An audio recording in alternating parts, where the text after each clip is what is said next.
আচ্ছা, fish finger তো অনেক খেয়েছো, একবার চিকেন ফিঙ্গার বানিয়ে দেখো তো। বাড়িতে অল্প একটু বোনলেস চিকেন থাকলেই কিন্তু এটা বানিয়ে নিতে পারবে। আর এই চিকেন ফিঙ্গার গুলো খেতেও ভীষণ ভালো হয়, তো আশা করছি একবার এইভাবে বানিয়ে নিলে বাচ্চা থেকে বড় সবাই খুব পছন্দ করবে। তো এটা বানানোর জন্য প্রথমেই আমি একটা মিক্সিং জারের মধ্যে অল্প একটু বোনলেস চিকেন আর সাথে 3টে স্লাইস ব্রেড দিয়ে দিলাম। এখন জল ছাড়াই এটার একটা স্মুথ পেস্ট বানিয়ে নিলাম। আর তারপর এই পেস্টটা একটা বাটিতে নিয়ে নিলাম। এবার এর সাথে দিয়ে দিচ্ছি একদম মিহি করে কুচিয়ে নেওয়া একটু পেঁয়াজ, একটু লঙ্কা কুচি, একটু লেবু রস, 1 চামচ আদা রসুন বাটা, সাথে স্বাদ মতো নুন, একটু গোলমরিচ গুঁড়ো, একটু গরম মশলা গুঁড়ো, দিচ্ছি একটু ধনেপাতা কুচি, 3 থেকে 4 চামচ পরিমাণ কর্নফ্লাওয়ার, একটু চাট মশলা, একটু কাশ্মীরি লঙ্কা গুঁড়ো, আর সাথে দিচ্ছি একটু চিজ আর একটু মেয়োনিজ। এই দুটো কিন্তু একদম অপশনাল, দিলে খেতে একটু বেশি ভালো লাগবে, আর চাইলে স্কিপ করতে পারো। আর সব শেষে এতে একটু সাদা তেল দিয়ে খুব ভালো করে সবটা মাখিয়ে নিলাম। এবার হাতে সময় থাকলে এটা তোমরা 30 মিনিটের জন্য ফ্রিজে রেখে দিতে পারো, আর সময় না থাকলে সাথে সাথেই বানিয়ে নিতে পারো। তো দেখো, আমি মিশ্রণটা থেকে অল্প অল্প করে নিয়ে হাতের সাহায্যে চিকেন ফিঙ্গার গুলোকে গড়ে নিলাম। আর আমি হাতে আগে থেকেই একটু তেল মাখিয়ে নিয়েছিলাম, এতে চিকেন ফিঙ্গার গুলো গড়তে সুবিধা হয়। এরপর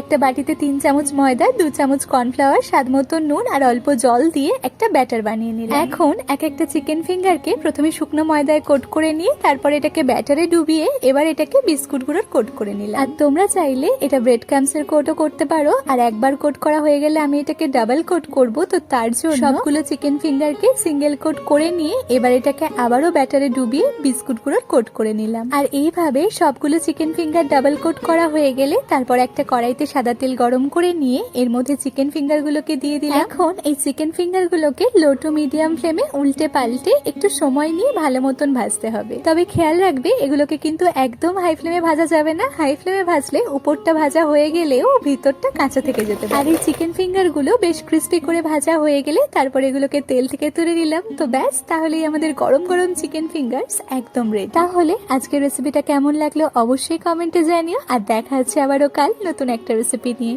টাটা।